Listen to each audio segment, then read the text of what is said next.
Sino ba si Mickey na madalas naririnig na kilala lang sa pangalan ng mga tagapakinig? Maraming di nakakakilala sa akin ng personal, na maging sa panloob pati na rin sa physical. Okay, sisimulan ko munang magpakilala. Ang tunay na pangalan Raymond Buen Suceso Rivera, taga Mandaluyong at sa Aurora, Baler, Sinilang. Taas noon na sa Republican ako nabilang, at nakasama mga malulupit kong idolo.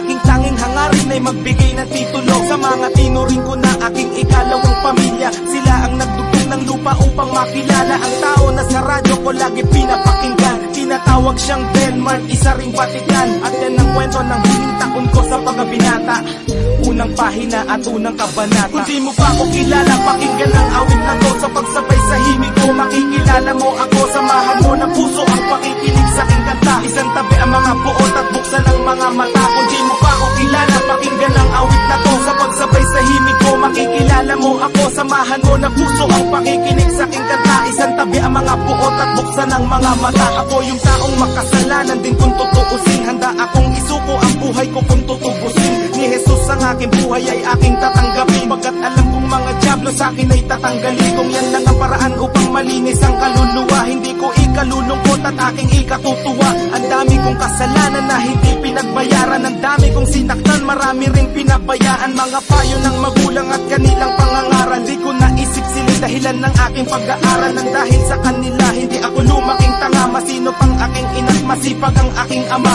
Nasuway ko na rin ang ilang batas sa 10 utos. Sa 10 sinuway ko ang 3 puntos, may misyon na